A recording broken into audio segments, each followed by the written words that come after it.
So, intro. I guess I will introduce myself and you'll introduce yourself, and then I'll say, and this is That's Not How Science Works.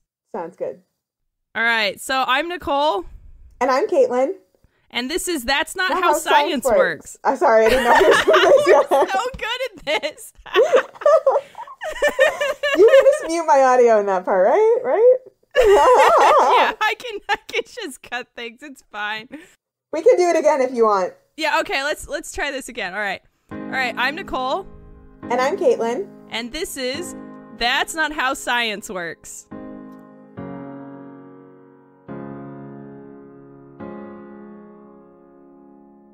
You were struck by lightning, it came through a window, and now you have super speed. Yeah, sure, that seems plausible to me. Not at all strange or unlikely. You were harvesting stem cells and cloning organs. Now you can make copies of yourself, and look, they're in the perfect state of health. And you can even control them psychically. That seems plausible to me. Plausible to... I'm sorry, I was being sarcastic. Did you not pick up on that? Yeah. Because that's not how science works. I can't think too much about it or it makes my head hurt. That's not how science works. I don't know who wrote this nonsense, but it wasn't researched. And we're gonna talk about it in this podcast. You should buckle down, my friends, for real science. And today we're gonna talk about the first 2 episodes of The Flash. Spoiler, the science is bad. So, Caitlin and I decided that we needed to do this podcast because we're both science nerds, and it bothers us when science and media is bad. I understand that it doesn't bother everyone, but it bothers us. So first, I think we should go through our credentials. So, my credentials are that I have a bachelor's and master's degree in biomedical engineering, and I've studied a lot of other engineering disciplines because biomedical engineering is like super interdisciplinary. And I mean, I'm also a patent attorney, so I guess I learned a little technology that way. And I am Caitlin, and I don't have nearly as impressive of credentials. My bachelor's degree is in animal science with a science option, so it just means that I took a lot of heavy science classes as if I were a pre-med student. I was actually pre-veterinary, but it's similar. And then I have a master's degree in health policy and public health policy. So if they end up deciding to have viruses like released upon the world, I will have things to say. But mostly I'm just very science curious, and I have a lot of awesome, interesting, smart friends, and I usually pester them and make them answer science questions for me. All right. So before we begin, Caitlin and I want to give a disclaimer that although we both have science backgrounds, neither of us is a practicing scientist. You know, we've done our research, we know a lot about science from our backgrounds, but everything we say may not be 100% correct. So if you are listening to something that we're saying and you are like, that's not how that works at all, then leave us a comment. We'd be happy to do a correction. Yeah, and we will try to link some articles and sources that we use when we were doing research, if we had time to do research and didn't just bother our friends and make them do the research for us. I guess to begin with, this particular episode is about the first 2 episodes of The Flash. And so basically Caitlin and I are using The Flash as like a case study for this podcast. And the reason for that is that The Flash has really, really, really bad science consistently throughout the entire series. Like, it's to the point where in order to enjoy the show, I just have to turn the science part of my brain off. My brothers have said the exact same thing when they watch it, and they are not even like science majors or anything like that. Like, they study economics. So we wanted to do The Flash, and because there are so many science problems wrong in The Flash, we're just going 2 episodes at a time. We're also planning on having some other topics or other media interspersed in here. But for these first few episodes, we're just going to focus on The Flash. So, Caitlin, since you are the one who is new to The Flash, do you want to give maybe the synopsis of the first couple episodes, and we can introduce the characters in case our lovely listeners have not seen The Flash? Yeah, I can attempt to do this, and I will have to warn you guys that I'm not always great at remembering people's names, so I might have like nicknames that my head made up for characters. So my familiarity with The Flash is that occasionally I'll catch an episode when my dad is watching it, but I have probably seen a grand total of 3 episodes before I agreed to do this. And most of my exposure to The Flash was watching my friend Nicole complain about it on Facebook. I have seen a bunch of The Arrow, though. So I knew a character who crosses over a little. So The Flash is based on an old DC comic character who's pretty, like, classic, whose power is essentially running really fast, but because that's not enough of a cool power, they give him a magical thing called Speed Force, which will come up later, that basically is it's just permission to flaunt the rules of physics. So the basic plot of the first episode, so I'm going to introduce several characters to you, like, right up front, and then they're going to show up later. So we have Barry Allen, who is the Flash, but he's not the Flash yet because origin story, and he is a really intelligent guy who we definitely need to know is really intelligent by the fact that he can just magically measure things with his mind, like tire tracks. He can magically measure tire tread with his mind, and then, just happens to remember that type of tread only existed on one model of car ever. Yes. And not like you could ever swap out tires on cars. They definitely, that's not a thing. He just has a repository of tires in his brain, and so he just measures things with his eyes, and he just, like, cross-references with his brain, and he's good to go. He was, his mother was murdered when he was young, and his dad was put in jail for it, even though he thinks his dad is innocent, and he was raised by Joe, who's a detective, and has a daughter his age named Iris, who's obviously the big love interest. We also have 3 science-y people, Dr. Wells and Caitlin and Cisco. They come up because they are behind this big, like, particle accelerator in town, and later they help the Flash. You'll hear them later. Joe has a partner named Eddie, who's a young, hot guy who you think is like a hot shot, but actually he's pretty legit, and he ends up dating Iris because we have to have conflict in the romantic areas. Love triangle! Anyway, Woo! The basic plot of the first episode in, like, a really, really short form is that everyone's excited in Central City because there's this new particle accelerator that's going to be started, and Dr. Wells, Caitlin, and Cisco are part of the team that are starting that particle accelerator. They decide to start it up during a rainstorm, thunderstorm, storm system of some kind, even though somehow that's dangerous. I don't know. Never explained to me how that's actually dangerous. It just is. And it ends up that there's a malfunction in the particle accelerator, and they have to vent all the power to the storm. And then the supercharged by particle accelerator magic storm, lightning bolts through a glass window, hits Barry Allen, and 9 months later he wakes up and through the course of the episode finds out that he has these super fast running powers that make him the Flash. But he's not the Flash yet, but we all know he's the Flash because it's the name of the show. Anyway, it also, through the course of this episode, we find out that other people, other, quote, metahumans, have also received powers from this magical cloud of particle accelerator energy. And one of them is this guy in the first episode who was a crook before then, and now he thinks he is God because he has weather powers and he creates the weather. Barry and the weatherman have a couple dust-ups, but it all culminates in a situation at a farm where he's been hiding out, and Joe is also there, so he sees what happens, and basically the weatherman creates a tornado, and Barry decides that in order to stop the tornado from ravaging the city, he will run really fast in the opposite direction of the tornado wind, and that will magically dissolve it, and it unravels. So Barry unravels the tornado, the day is saved, and everyone gets to go home happy, and both Barry and Joe know that they both know about Barry's powers.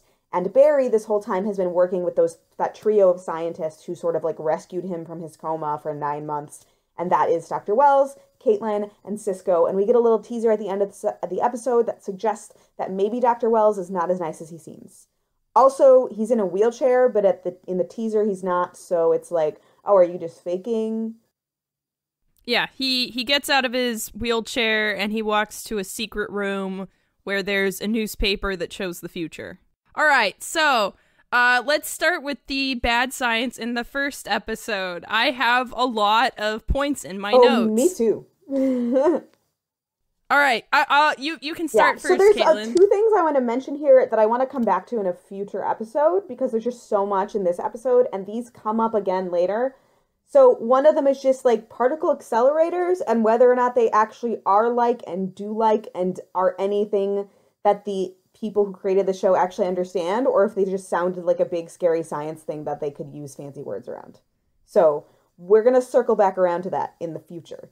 And also in the future, I would like to circle back around to this idea that Barry has this like amazing memory and he can like look at things and measure them with his mind. Like, that's not plausible.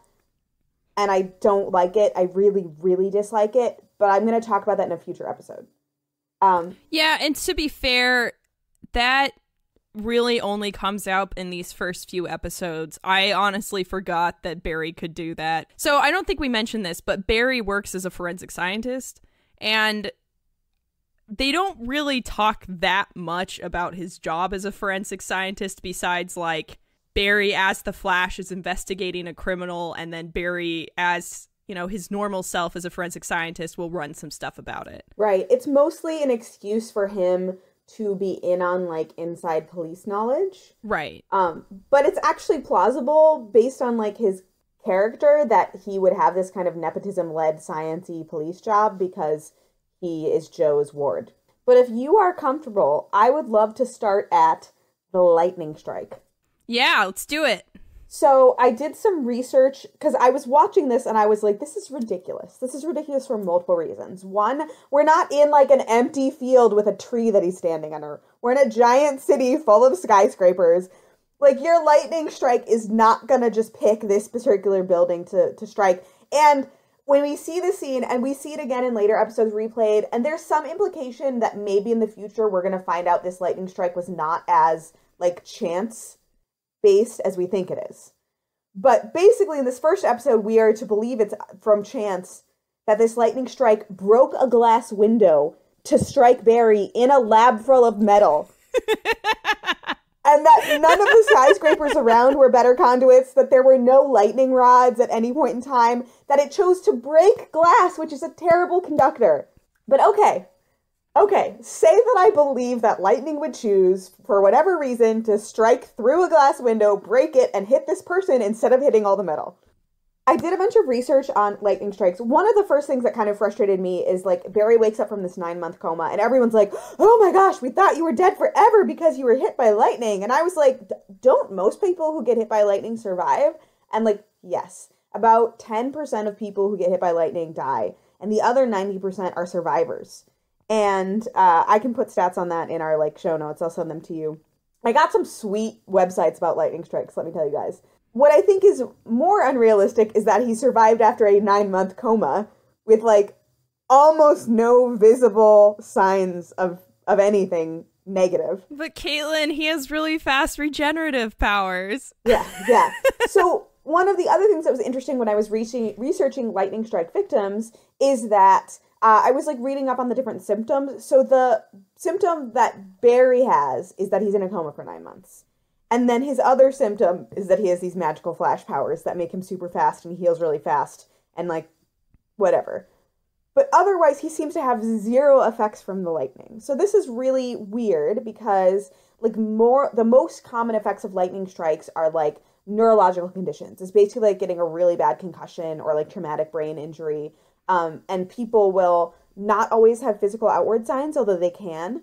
But they will often have these neurological signs, and it can be this invisible disability for people who've been struck by lightning, and their family and friends really struggle to understand why they're not as, like, fast cognitively as they used to be, why they're kind of slower, why they're just not the same person. And so it was particularly frustrating when I was reading about actual lightning strike victims to compare that to Barry and see that, like, the lightning just made him faster and better and more amazing and everything. And I'm sure there will be some explanation in the future about how it was magic lightning. Yeah, it was magic lightning. It was the speed force. Yeah. I'm not kidding. The sentient speed force. Yes. This is all fascinating. I just want to let you know that, like, the reason is the Speed Force chose Barry. I'm not kidding. Man. But yeah, so one of the interesting things as well, so when I was doing this research, I was mostly trying to figure out, like, how plausible or probable is this particular set of consequences from being struck by lightning. And what I found out, so there's like a registry that like weather.gov has where like people can self-report their symptoms from lightning strikes. So one of the things that was really interesting is it's really hard to like diagnose people with lightning strike because it's completely based on what they tell you or what other witnesses tell you, because there's not like a uniform set of symptoms that are like, this is what happens when someone gets struck by lightning. When we talk about lightning strike victims, we also often talk about victims that are just electric shock survivors, because electric shock from like a power generator is like a similar presentation of symptoms to lightning strike because it's just a giant electricity. But it's interesting because there's not necessarily a common set of symptoms, but there's this like registry of people who self-report. So like it actually is a disclaimer that's like, we did not verify if these people were actually telling us the truth. And like, I laughed because one of the people, they were like, I had this and enhanced psychic ability. And I just laughed. But I was reading through this registry, and technically one of the people self-reported a coma. So like, I guess you could have a coma. It's much more common that people have like these kind of short-term traumatic brain injury type symptoms. So I ruled that this whole situation was technically possible, but not very plausible. And obviously the Speed Force is not possible, but the rest of it, that was my ruling. I also have like a really hard time believing that like Joe / the hospital would just release Barry to this random scientific lab that like was supposedly destroyed but not really destroyed. I don't know. That whole situation is very weird, but I guess we'll just have to believe that Dr. Wells owns this town and does whatever he wants. You know, maybe Barry's health insurance wasn't very good, and Joe couldn't afford to keep him in the hospital for 9 months, and so when Dr. Wells told that he would take him in for free, Joe was like, I mean, sure.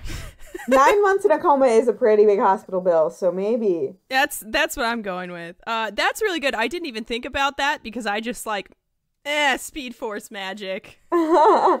This is also where Caitlin tells us what she does, which then doesn't necessarily match with what she actively does in later episodes. But she has a line where she says something about her once promising career in bioengineering being over. And I just want us to remember that allegedly she is a bioengineer. Yeah, I know she is a medical doctor. She does have an MD. Yeah, I don't really know when she had time to get that, but I don't know either. I'm gonna rapid fire go through some short ones, and then we can get to the tornado, which is a big one. Dr. Wells says that the particle accelerator was a Category 4 FEMA place designated by the government. I looked that up. There are Category 4. Those are places like hospitals and police stations that would cause issues if they were shut down. So that's not true, Wells. Oh, and then they're talking about the radiation, and they're like, oh yeah, radiation creates lightning, of course. No, okay, that's not true. There's a part in this episode where a car is driving, and then it flips over and it just explodes. Cars don't blow up very easily. They talk about how they broke a dimensional barrier with the particle accelerator. I don't know what that is or what that means, but Barry and Dr. Wells act like it's a known thing. Everything around the particle accelerator makes me just think that these scientists saw an article in, like, glancing past them, and they were like, particle accelerators, that's big science, let's do that. Like, I very honestly do not know a lot about how particle accelerators work, but I feel like every single thing, they're like, blah, blah, particle accelerator. I'm like, no? Dimensional barriers, Caitlin, they're a thing apparently, and particle accelerators can create lightning. That's just a known factor. One thing that I did at least appreciate a little bit is that in this episode, Barry's clothes start smoking when he starts running, and only in the first few episodes do they even begin to mention the fact that when you're running very quickly, that friction is going to cause stuff to melt or catch fire. And this is one of the few episodes where his clothes actually do start smoking from running around. And like his regular person clothes, not his special Flash suit that is resistant to friction or whatever. So that's, I guess, a thumbs up in their direction. I will say, though, that his jacket started smoking, but his shoes were apparently fine. But in a later episode, his shoes do have a problem, so... Caitlin, I will take what I can get from this show. A couple of things about this. So when Barry gets his suit, Cisco's like, I have a suit you can use. We were developing it for firefighters, so it's resistant to heat and friction. Okay, sure. But I enjoyed the fact that Cisco says that the suit is made of a reinforced tripolymer, like that should mean something. And that means nothing. I've actually studied polymers. This is one of the few things that I feel like semi-confident in my ability to like say things about intelligently without looking them up. But essentially a polymer is a long chain of repeating molecular units. And so a tripolymer just means that you have 3 different units that repeat. That means like nothing. You know, it could be a nylon, it could be a polyester, it could be anything.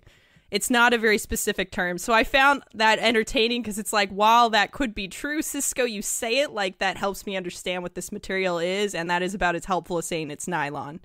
The other thing that I found really funny about that suit is that it fits Barry perfectly without being tailored. But then I thought about this more, and I realized that that was probably on purpose because while Cisco was making this suit, whose body did he have to measure as a model for this suit? It was Barry. So obviously it's gonna fit Barry because Cisco was probably like, oh look, I have this unconscious dude, I can take his measurements and make a prototype suit out of it. That is actually completely something Cisco would do. I know. So that is actually plausible now that I think about it more. When you mentioned the tripolymer, I will say this show definitely has this tendency to take something that is actually like a relatively simple, people know what it is thing, and find the most complicated scientific term for it and use that so that it sounds fancy. Oh, yeah. So there's an analogy here. So when I was in college, I was part of a nerd dorm, and I was in charge of like designing shirts for the nerd dorm. And we decided to do like a wordplay on power as like part of our nerd dorm thing, but we couldn't just write power. We had to like have a formula. And then like, if you guys know anything about like basic entry level physics, the formula for power is work over time. Well, that's not complicated enough. So we went through and we like changed out a bunch of like variables so it looked more complicated. And the funny thing about it now is that like we did it because we're like, oh, it's more nerdy and it looks complicated so that like the average person would think it looks complicated. But actual people who work in that field look at it and they're like, why would you ever write it that way? That's stupid. And I feel like it's the same with this show, that they use the most complicated way of referring to this that they possibly could. Oh, yeah. And it's like, just call it what it is, guys. Yeah. And I just really enjoyed the reinforced tripolymer thing because, like, I understand to someone who has not studied material science at all that you might be like, oh, yeah, that tells you a lot about the kind of material it is. But as someone who has studied material science, it means nothing. Saying it's a tripolymer, just, okay, sure. Like, a lot of things are tripolymers. Good job, Cisco. You made a thing. But we can't rag on Cisco too much because he is the best character. No, I love Cisco. I love Cisco so much. I agree. He's the best character. So I think we should move on to the tornado because this is what I did the most research on. Good. I just have a lot of thoughts. I have a lot of thoughts about this. So first of all, let's talk about how tornadoes are formed. So tornadogenesis is the fancy $10 word for how our tornadoes formed. Oh, excellent. Okay, so tornadoes are essentially formed when you have a storm and then you have warm updrafts that are mixing with cool downdrafts. And essentially the cool downdrafts create a low pressure zone underneath the storm. So the storm cloud kind of starts funneling down, and then the combination of the low pressure zone with the warm updrafts going up and the cool downdrafts going down causes the storm cloud to spin.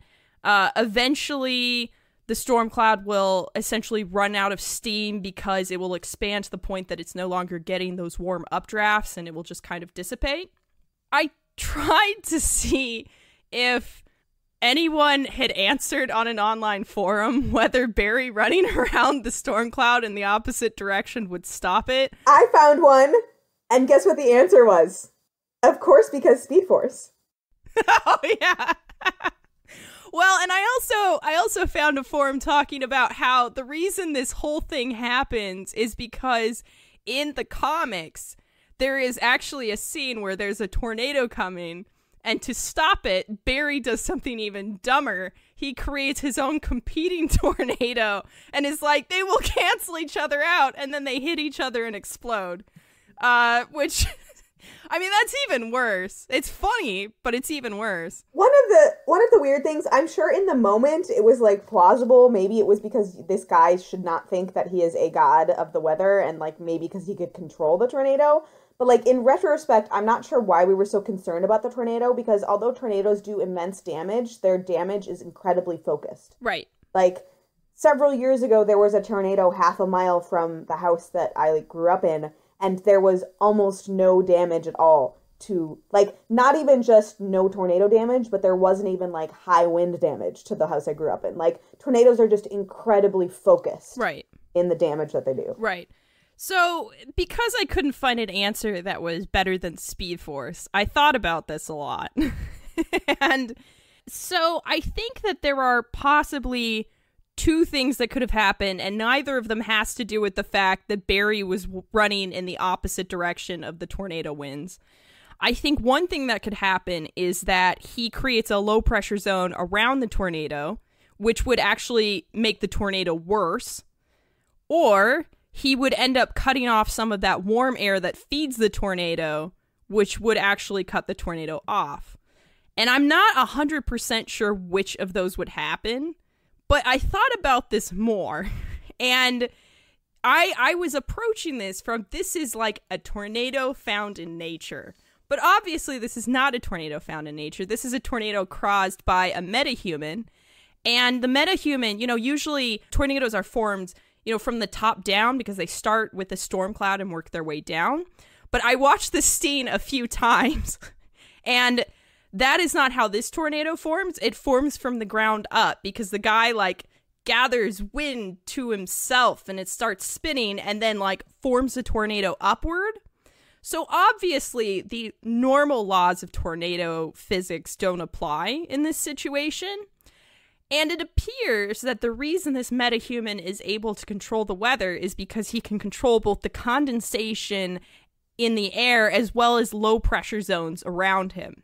At least that makes sense to me. So my conclusion was that what Barry did worked because the guy had to focus on creating these low pressure zones to keep the tornado working. But Barry made a different low pressure zone around the tornado, and that messed up his concentration, and he eventually got too tired to keep the tornado going, and then that's why it dissipated. So that was my conclusion, Caitlin. That was the best thing I could come up with. That's pretty plausible. I will say that I reached out to a friend who is studying meteorology at the PhD level for assistance in how I should research this, and I just got burnt out on reading about tornadoes. I thought the lightning strike was much more interesting to read about. But he said that without knowing a lot about this particular area, because it's not his area of expertise, the things that I should search were tornadogenesis and low wind shear. So if you get really obsessed and really want to dig into this, that is the area to look into. So I can link, I found an article about tornadogenesis, like a journal article about tornadogenesis that looked kind of interesting, but not as interesting as lightning strike victims, let me tell you guys. The other thing that I want to talk about is that, and this, I know this comes up in another episode because I remember ranting about this on Facebook in a different season, but Cisco tells Barry that the tornado is at 200 miles per hour and that it's going to become an F5. So if you don't know what the tornado scale is, it's the Fujita scale. It's not the only tornado scale, but it's the one that people know. And the way that it works is you measure local destruction as a way to determine wind speed. So F5, let me just pull it up really quick. An F5 means that you're going at, let Let me make sure I'm looking at the miles and not kilometers.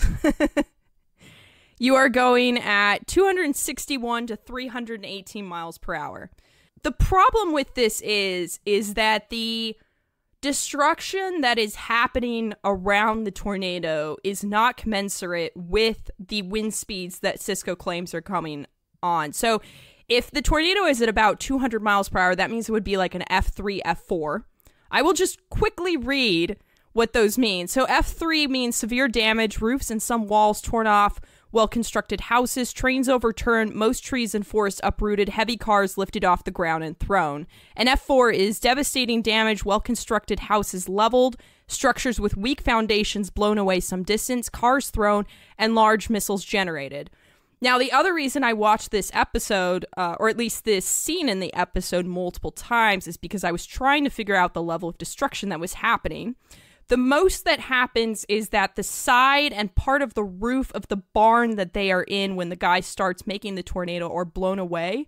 But other than that, there is very little destruction. Like, some debris gets thrown around, but for example, Joe and Eddie end up hiding behind a car. The car isn't moved. There are a number of trees in the area. The trees don't move, and in some cases, there appears to be no wind behind Barry at all. There's a fantastic scene where, like, Barry's talking to his intercom, and you can, like, hear the wind sounds behind him, but if you look at the trees behind him, they are not moving at all. So it's clear that they were not in an area where real weather was happening.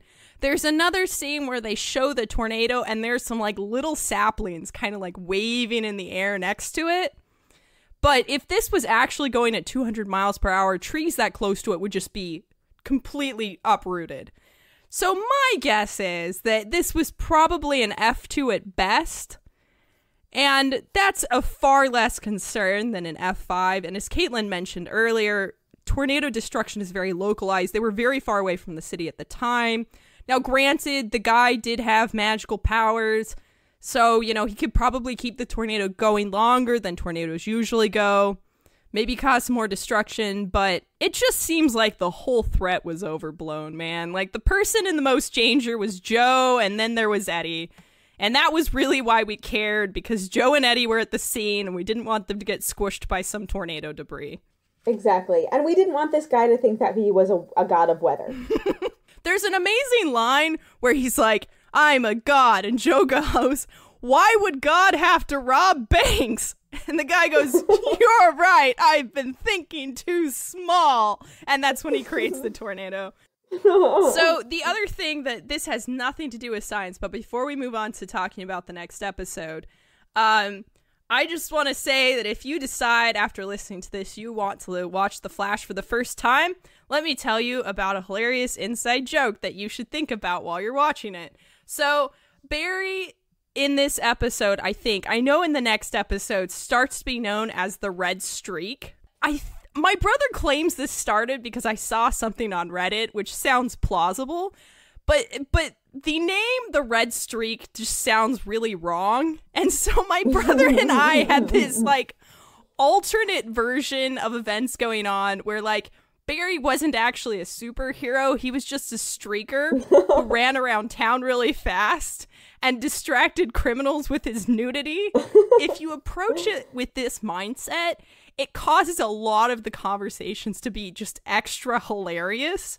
Caitlin, in particular, I want you to wait. There's a conversation in one of the future episodes after Iris sees Barry as the Flash, and Barry is talking with Joe, and Joe is like, "Iris told me she saw the streak the other day," and Barry's like, "I know, I'm so sorry, it won't happen again."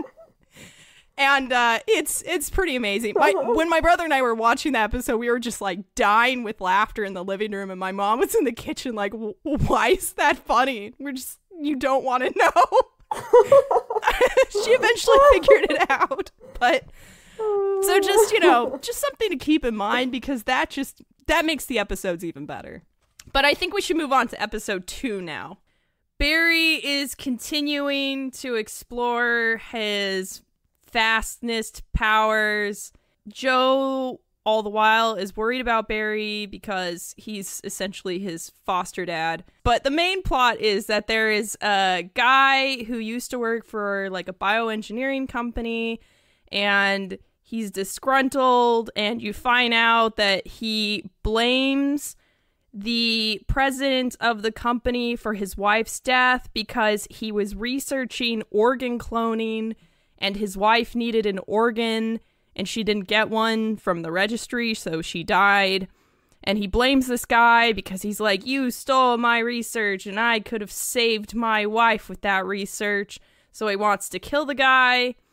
And Barry is like, I can't do this. It's so hard. And I'm so sad. I'm not actually a cop. I'm just some guy who got struck by lightning. And then Joe goes on his intercom system and is like, Barry, I believe in you. You are a hero. And then Barry stops the guy by... Oh, I don't think I mentioned this. The bad guy in this episode can clone himself into many, many copies.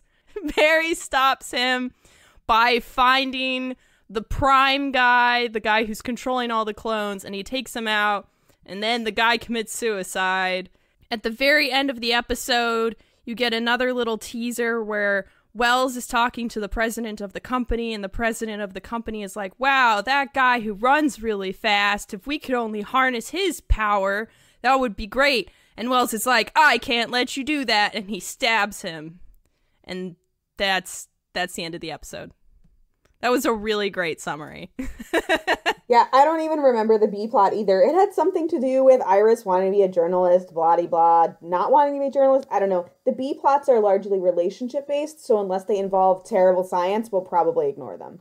Episode 2, so these first 2 episodes had a lot to cover, so this might be a little longer of an episode of the podcast. But as we mentioned before, there's this big, like, Barry is going around and saving crime, and there's this big, like, cloning storyline. So I have, like, 3 things that I sort of wanted to cover. One of them is really small. It's just, like, in the beginning when Barry is, like, helping people and saving them as the red streak. He, like, runs into this apartment that is burning so much that, like, the firefighters won't go in it anymore. And yet somehow it's, like, completely free of smoke of any kind. This little girl is just standing in the middle of the hallway. She's not damaged in any way. She's not, like, having heat damage. She is not breathing in smoke. It's just... like, I just want to say to everyone out there, if you, like, learned from your firefighters when you were a kid, like, when you're escaping from a house fire or a building fire or whatever, you need to get low to the ground because smoke intoxication is, like, one of the most deadly parts of fires. So it was just, like, I don't know. Caitlin, my first note is hilariously bad fire CGI. Fire is really hot, question mark, question mark, question mark. Also smoke, question mark, question mark, question mark. Like, so I'm with you. The thing is, they probably could have done cheaper visual effects with smoke than with the bad fire, and it would have been more real. Yes, that's accurate. Here, I just wanted to mention again, Barry does some amazing measurement of shoe sizes with his mind. The reason this bothers me so much, and it comes up again in another episode, is that Barry is, like, so if you've watched Arrow or any of the other CW hero shows, the other heroes are not necessarily, like, smart nerds. But Barry is supposed to be the smart nerd of the CW DC-verse. And the way this is presented is by him having this amazing memory and, like, being able to visualize super well. And, like, although being able to visualize really well is a great skill if you want to, like, go do organic chemistry and stuff, it bothers me a lot because I think it's, like, telling people that to be smart, you have to be this one particular type of person. And people who have amazing memories, like, they're pretty rare, and it doesn't necessarily mean that you are smart. It just means that you're good at memorizing things. And so it bothers me a lot as someone who studied science and who now works in kind of a tech career that we're, like, telling kids that in order to be a smart kid, you have to have, like, this one particular kind of smartness. So that's my, like, soapbox about Barry and the way his intelligence is portrayed. But the other thing that is, like, a tiny thing is in this episode, Barry keeps passing out, and they're like, whoa, why is he passing out? And it's actually, like, a really plausible reason. They, like, are studying him in the lab, and they figure out that he is not eating enough for his body to have enough glucose for him to like be running super fast all the time. And so they're like, oh, he has acute hypoglycemia. It's low blood sugar, okay, guys? It's like sudden low blood sugar. That's what that means. But it's actually like, I kind of enjoyed that because that's actually a pretty plausible thing. It is kind of funny that like Cisco is then like, oh, I made these magical, packaged as if they're commercial energy bars for you. So now you're all fixed. And then he never has the problem again. Like we never see him eating them. Yes. We never see him like monitoring. He doesn't like take his blood glucose level like with a diabetes stick or anything. So I also love the part where Cisco comes up to him and he's like, I calculated out and you need to eat like 100 tacos a day, Barry. And then he goes, but wait, what if you put guacamole on them? Oh, I need to recalculate this. It's like, Cisco, I love you so much. Yes. But I think the big issue of this episode is stem cells. As it literally says in my notes, okay, that's not how stem cells work.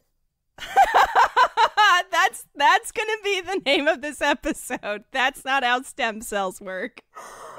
So the big plot of this episode, and like how this metahuman, in these early episodes, they try to sort of explain how the metahumans got their specific powers. So the tornado guy in the previous episode, he was trying to fly away in an airplane through the middle of the storm that was magic and full of all these particles. And so he got like storm powers.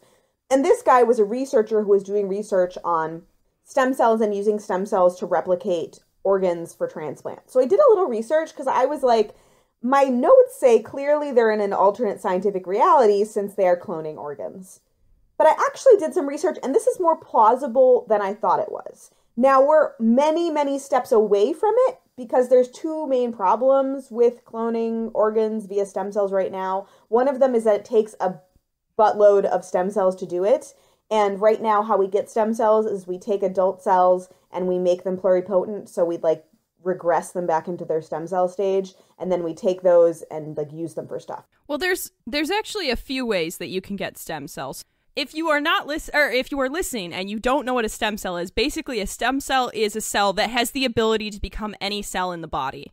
Essentially, all of our cells have the genetic makeup that forms all of us, but not all of our cells can become every kind of cell. So one way of making stem cells that Caitlin's talking about is taking a regular cell, so like a kidney cell or a skin cell, and basically convincing it to go backwards and become a pluripotent cell where it could become a different kind of cell later on. Right. So that's one way.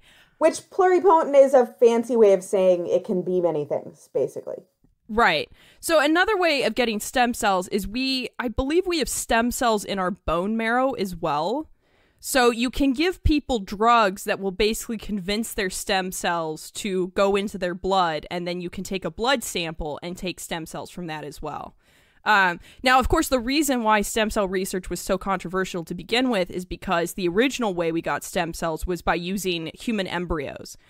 So we would, take a human embryo that, was just a cluster of cells, and we'd harvest those cells and do research on them. The problem with that is, aside from all of the ethical concerns, is that requires you to have a lot of embryos and to have a lot of eggs, and it's hard to harvest eggs. Right, because you have to cut open an adult human woman and take their eggs, and then you have to fertilize them, and that's a lot of work. It's actually a lot easier for people to get it from adults, from their blood.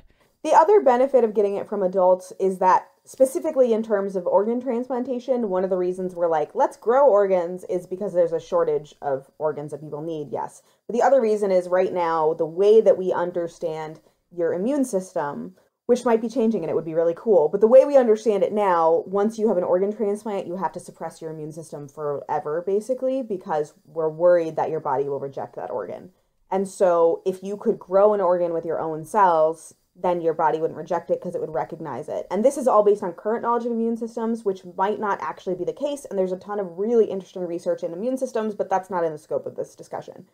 But in terms of like growing new organs, it's great to use adult stem cells because then you can take them from the adult person and grow it for that person, and it's like personalized. But the problem is there's a limit to how many stem cells you can harvest from an adult human and like not hurt them. And right now we just haven't like gotten past that barrier of how many we actually need. The other big problem is that like organs have structures, and you can't just like throw a bunch of cells in a petri dish and like expect a heart to come out of it. So that comes up in a later comment. But yeah, it's actually really interesting research, and I'm really glad that this episode like kind of made me research that. But it again seems like the writers for this episode just sort of glanced at some scientific literature like in passing in the night and like didn't actually understand any of what was actually being said. Absolutely. Yeah, like the field of therapeutic cloning is fascinating and very promising, but yeah, we are absolutely nowhere near this. I have a few things that I want to add to this. I'm going to start with the completely non-science related one, but one that confused me this whole episode, and I again rewatched parts of this episode to make sure that my understanding was correct. But this guy was mad at his employer because he claimed his employer stole his research. And I don't understand this because almost wherever you work, as a scientist, as an engineer, as a creator of any type, you are going to assign the rights to whatever you come up with to your employer. So the employer, by definition, was not stealing his work because that would have been covered in his employee agreement. I'm still baffled by this. And the other thing is that they mention at one point that the reason they think he has his cloning power is because he was testing on himself. So I can imagine this scenario where, like, his supervisor caught him injecting himself with, I don't even know what, like maybe a part of a kidney that he'd grown, hoping that it would grow to a full kidney inside of him. And his supervisor's like, no, bro, you can't do that. Brought it up with the president of the company, and the president's like, no, you can't do that. That's not safe. And then fired him and took the research because the research was done for the company, and then did nothing wrong. In fact, he probably did the right thing because the guy probably would have given himself cancer or something. I don't know. Right. But this would require this metahuman villain to have any sense of logic at all, and he clearly doesn't, because he, of course, blames his employer for stealing his research so he couldn't apply it to his dying wife. Right. But it completely ignores, like, all of the stages research has to go through to get to a place where it's even safe to test on humans.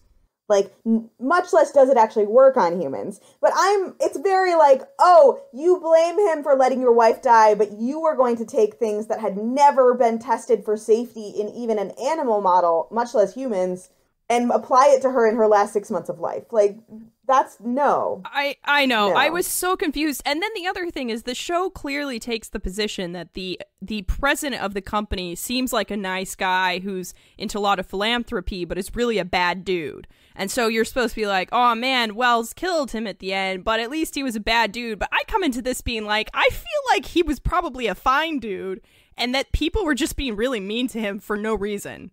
The only evidence we are given that he is a bad dude is the fact that, like, this clearly not logical metahuman villain blames him for his wife's death. But as we have both discussed, there's no guarantee that he would have been able to save his wife.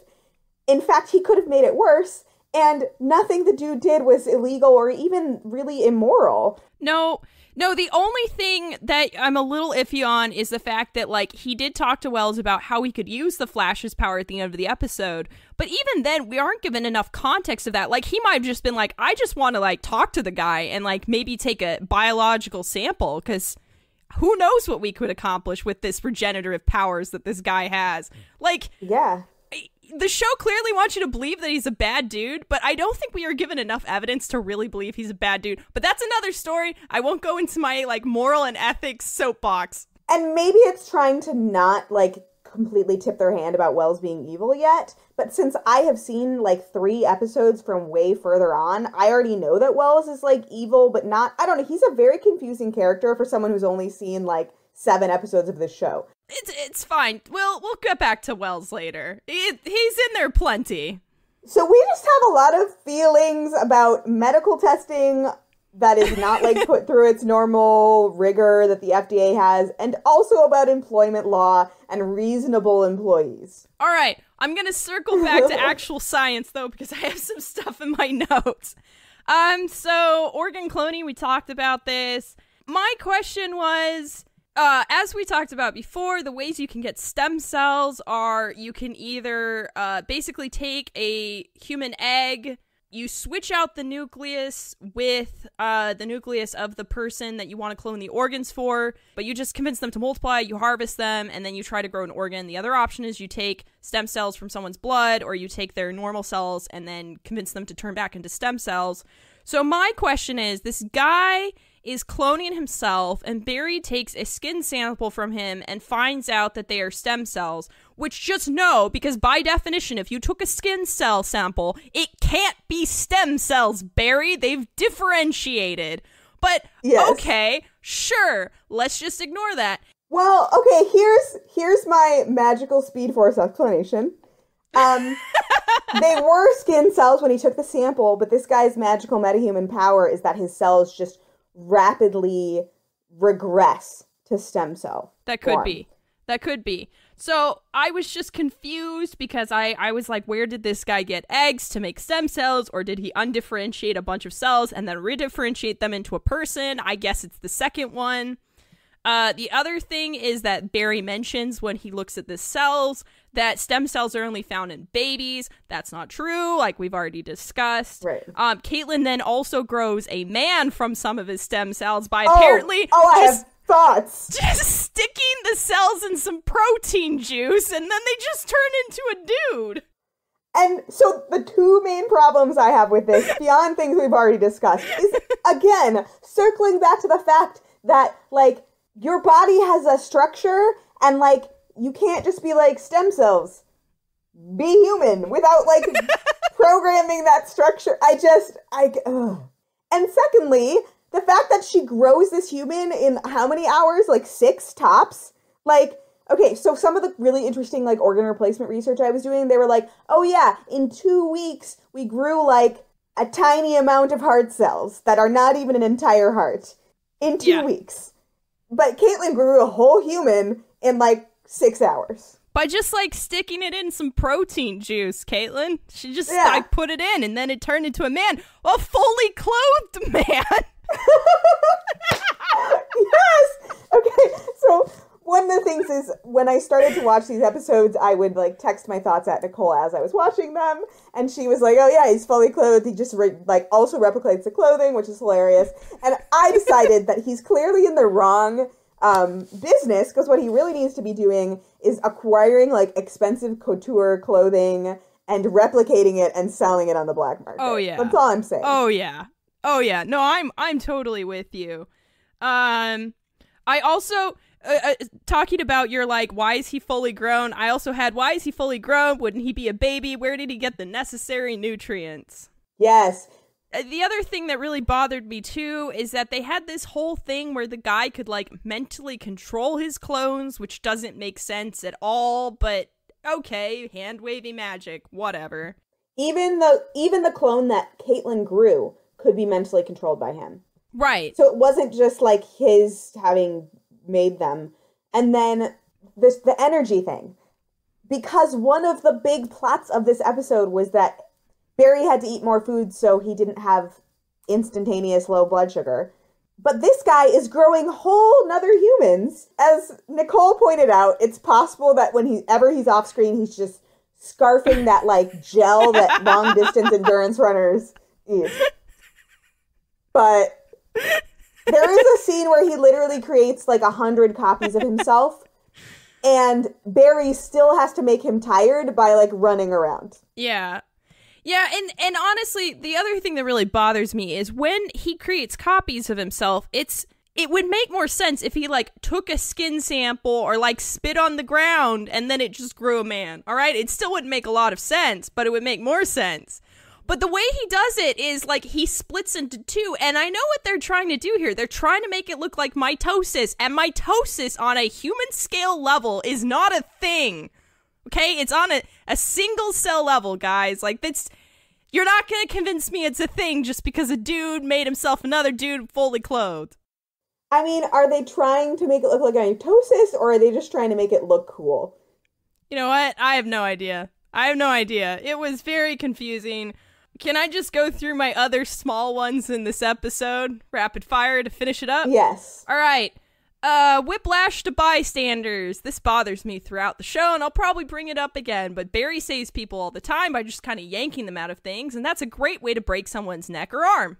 Oh my goodness. Nicole and I read a book for our book club that is a separate thing in which characters had magical powers and they had telekinesis. And one of the points this book made was that, like, moving objects is easy. Moving humans is actually easy. But moving humans and not killing them when you move them is really, really hard. And it had to do with this idea of, like, sudden movement and your body not being built for it. So I'm sure that I will bring this up again, but that bothered me. Another thing is Barry's centrifuge stops working, so he centrifuges it himself, but he does it by just shaking it back and forth. That's not how a centrifuge works. A centrifuge works by spinning something around so that the things that weigh more get pushed to the outside. Just shaking it up and down would probably just lyse all of your cells, and you would probably not get that much helpful information from it. It's very weird because Barry sort of seems a combination of this, like, uber genius, like, wonderkind forensic analyst where he, like, looks at something and measures it with his mind. But then when he's actually in the lab, A, his lab is awful and has terrible protocol, and B, he doesn't really seem that good at his job. No. They also make a treadmill for Barry. Just no, for so many reasons that would not work just on a mechanical level. Oh, I want to, like, hear more about that later if we ever run into an episode where it's, like, mostly okay, because the treadmill comes up a lot.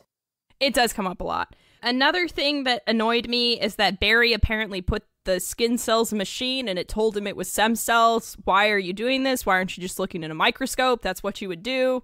Why does this, like, bioengineering company have a warehouse that looks like a Costco with a bunch of bioengineering signs on it? I don't know. I found that confusing.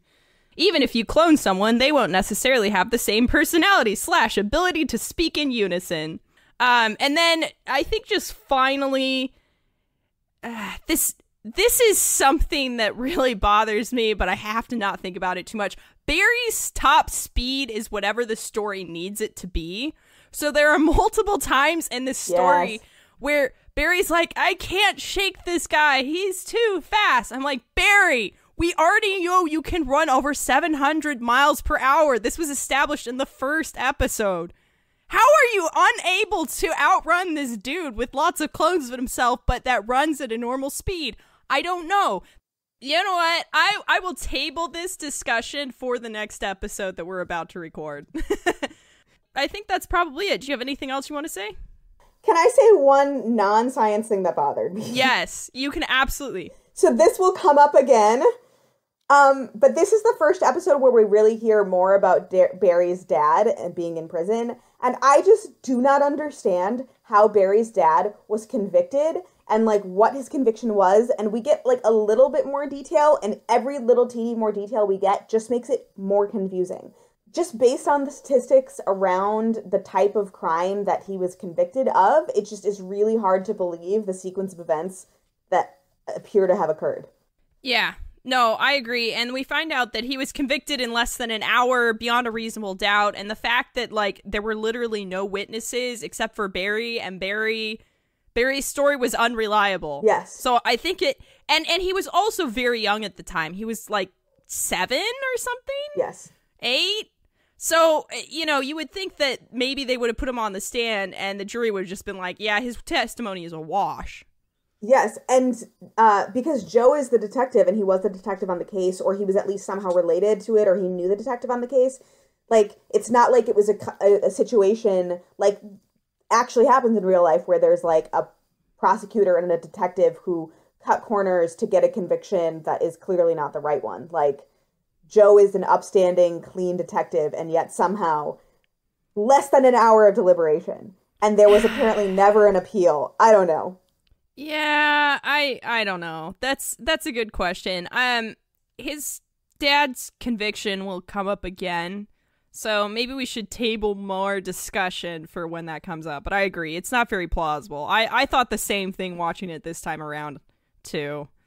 Yeah. So, Well, I think that this wraps up our first episode. Thank you for listening to Caitlin and me rant about science and about other things that bother us about the Flash. Yes, thank you so much. Thank you, Mom and Dad. Yeah, we kind of figure it'll probably only be our friends and family who listen to us. So thank you, friends and family, for listening to us rant about science and other plot holes in the Flash. Yes, and I will say, friends and family, if there's something you really want us to cover, feel free to suggest it. I can't guarantee we will, but we would always appreciate the bad science that you see in your media consumption, like giving us a heads up. Absolutely. Absolutely. And if you happen to listen to this and you don't know me and Caitlin personally, I think you could probably tweet us. So I'm at Nicole Luckless. And I'm at Caitlin Vanasse, which is just my name, and we're going to have to spell that in the show notes for you. You can add us if you have nice things to say. If you have mean things to say, don't add us. Keep them to yourselves. I mean, you can, but we'll just mute you, so... I'm pretty snarky, so if you want to, like, troll me, that's fine, but I don't know how well it'll work out for you. Yeah, so I think this wraps it up. Thanks for listening. Thank you. Bye. Bye.